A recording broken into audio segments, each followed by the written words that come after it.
Yeah. Today, my guest is Gary Loper. Welcome, Gary. Good morning. How are you? Very good. We are Excellent. mainly today going to talk about manifestation, but before we start, I would like you to tell us a little bit about yourself. A little bit about myself. Well, I'm a Twitter expert, the master of the Twitterverse, a life and business coach, helping people master the business of life by building better relationships. And those relationships start with yourself, and then when you get that one mastered, relationships with your partners, your business, your community, your social networking are all able to be very much improved. Nice. Now, the other day we were talking and we talked about positive thinking, and I mentioned about manifesting. And, I had many questions how to manifest, how exactly we go about it. So, can you give me an overview about, positive thinking and how we manifest things in our life? Sure. I think a lot of people are, they're searching, say, oh, I want to manifest this good stuff. But they probably don't even realize yet that they're already manifesting. You're Really? already, you're already, this example I told my wife all the time is, to be able to get her to shift to a little bit more of a positive focus. You're worried about all the bad stuff happening. And so you're manifesting more bad stuff because our subconscious mind cannot differentiate between negative and positive. Oh, really? Right. Yeah. So whatever you focus on and whatever's your most dominant thought is that's what you're going to attract in your life. Just for an example, I used to do more singles relationship coaching, and in doing that, I'd ask people, he says, "What do you want to have in your relationship?" And they would say, well, I don't know. I don't want this. I don't want that. I don't want this or something. So what happens? They wound up meeting the smoking, drinking jerks who left the seat up and didn't call in the morning because that's what you focused on. So you've got a little exercise I want to be able to show you and how you can be able to shift that. This is Hmm. what I call, in the room that you're in right now, I want you to be able to notice everything. So look around you, look at your shelves, look at everything around you. Notice everything, but don't notice the color red. Yes. I know every single red spot in my room now. Yeah. So I told you not to notice that. Yeah. So you cannot not do something. Hmm. So now we know that the mind works. So don't look for red. You're going to look for red. So what is it that you do want? And then you focus on being able to shift that. That's exactly what I did when I created my list of qualities that I put together for my singles ad when I met my wife. Hmm. You know, over the years, I had listed a bunch of qualities and things that I wanted to have in my relationship. And it was very important to be able to shift it and be able to untie the knots and take those knots out. I don't want this, I don't want that, and to be able to focus on what it is I do want. So I wound up creating a list of characteristics, and there were over 40 of them that were things that were very important to me on what I wanted in a partner, what I wanted them to be able to be towards me, so I wound up creating that list, and that's what my singles ad was, and I attracted a number of people where that ad was attracted to them, but they weren't all the perfect match for me. And that's one of the things we want to talk about is, you talk about practice dating. Hmm.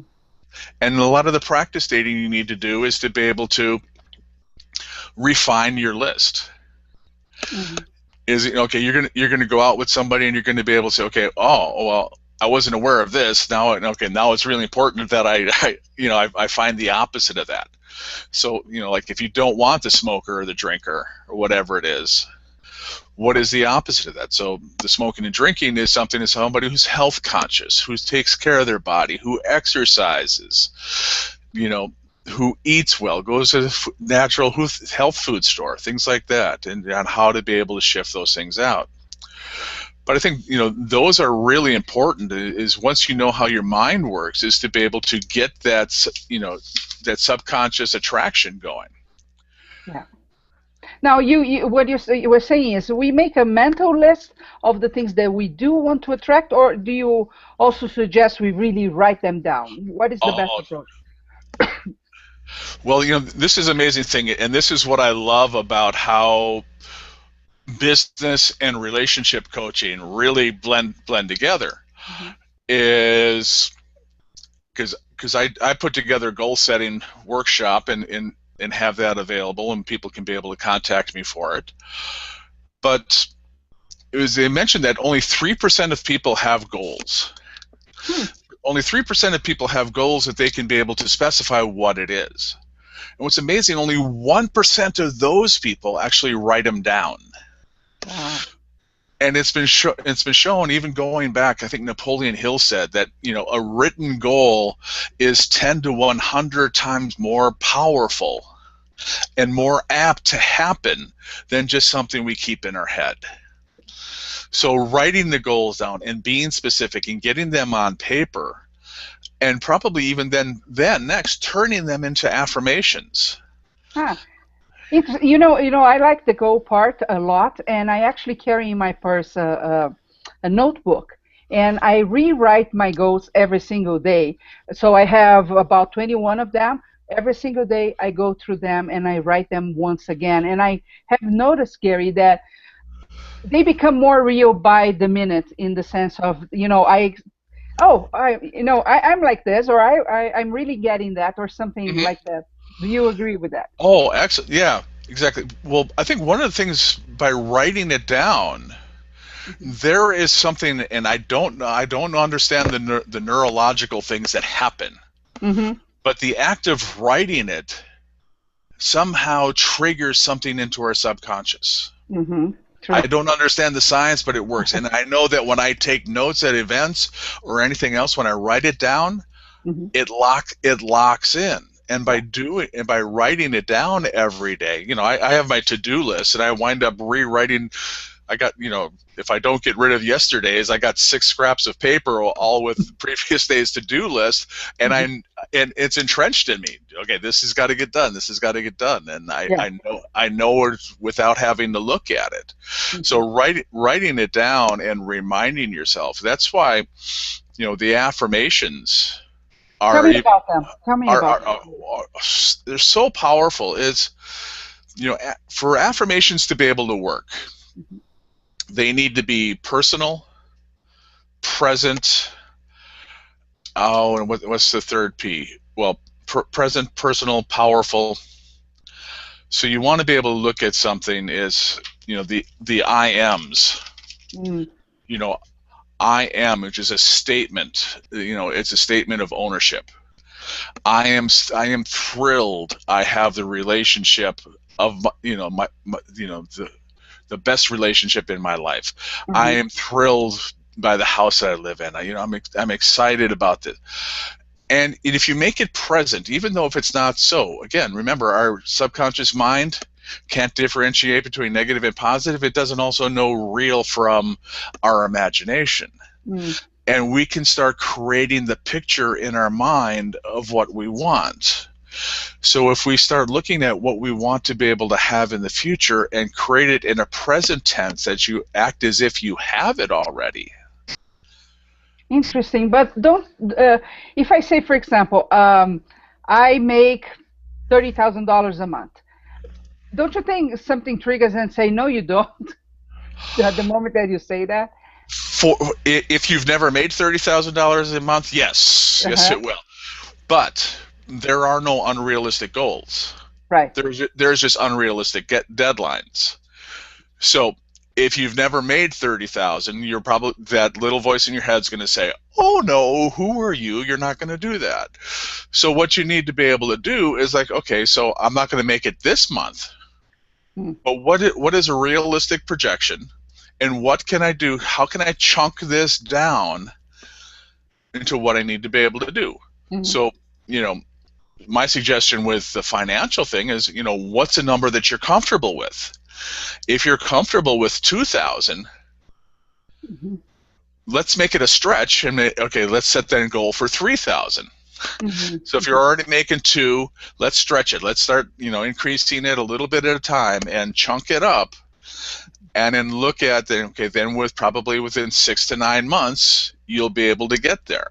But I think a lot of times if we get these big goals, they get overwhelming and we get stuck. And the way that you eat an elephant is one bite at a time. And I run in this all the time. I'm a visionary. I get an idea in my head, and so instead of just turning into one huge elephant, I get a herd of elephants, and I can get overwhelmed.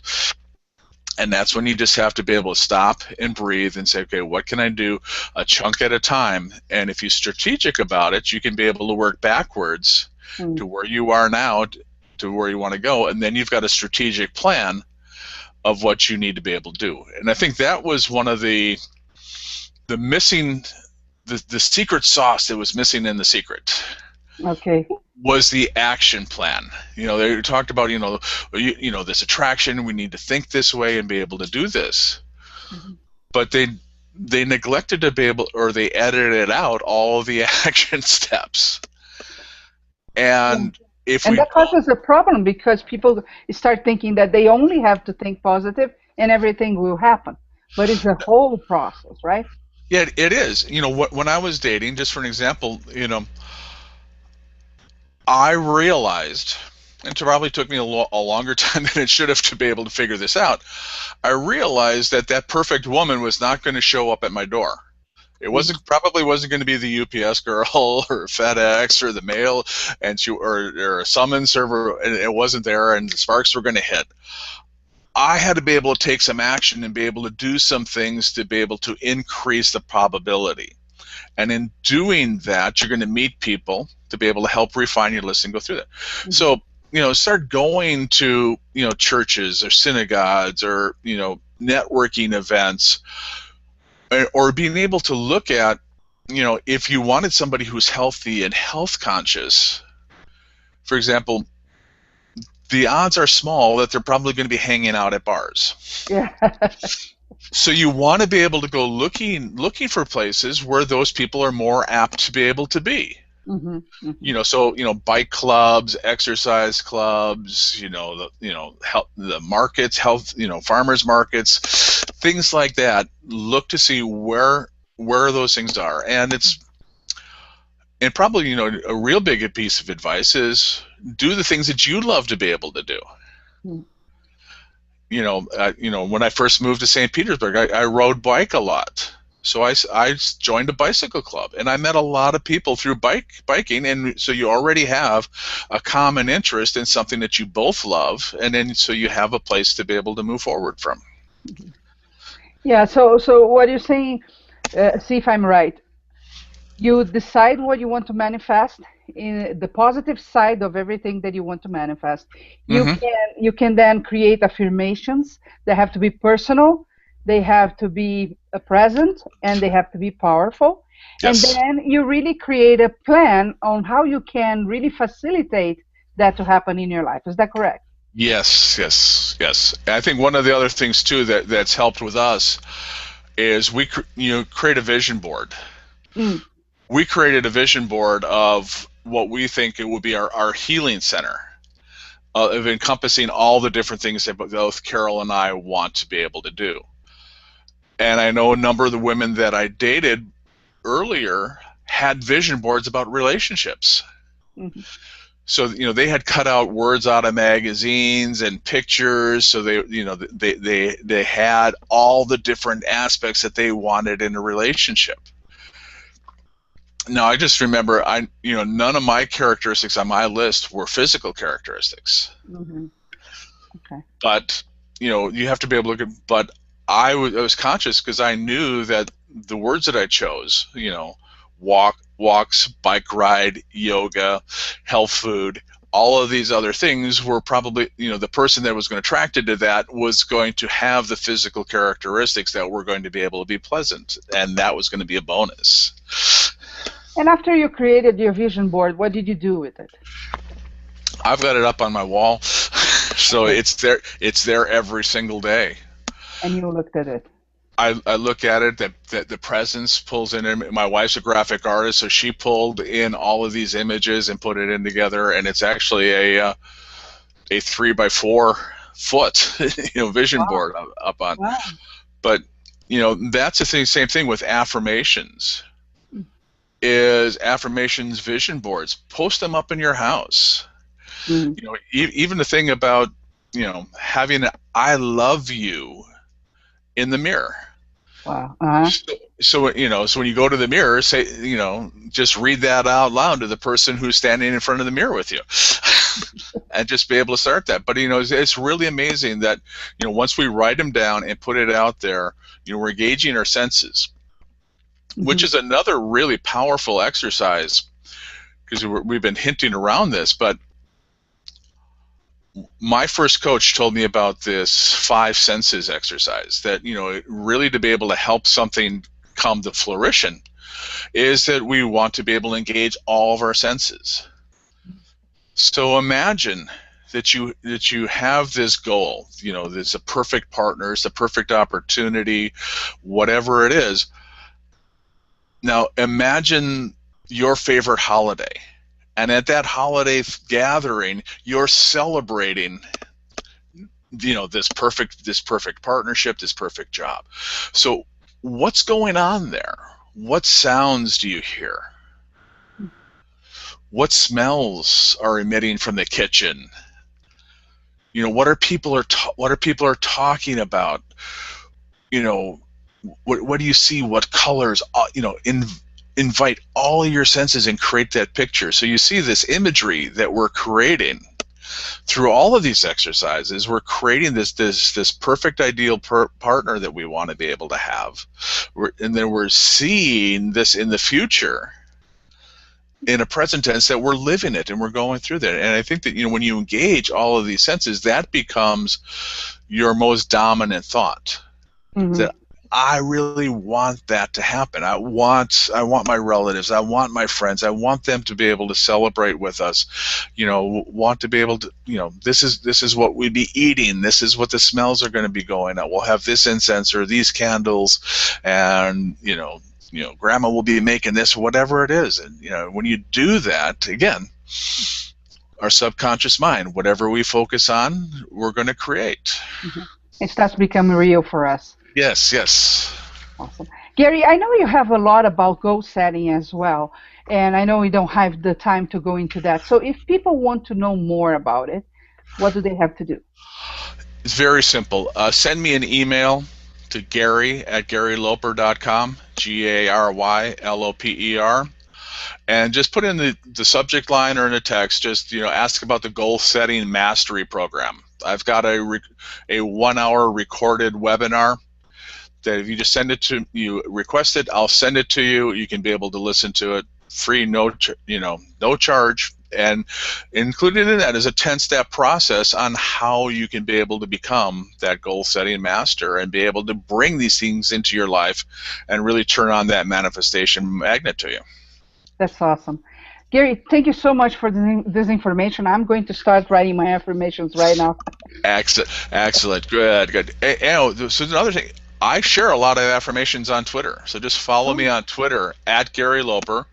Look for my Just for Today affirmations. Okay. All righty. Great. Okay, thank you very much. Appreciate your time. Thank you. Thank you. Bye-bye. Sharing with you. Bye-bye.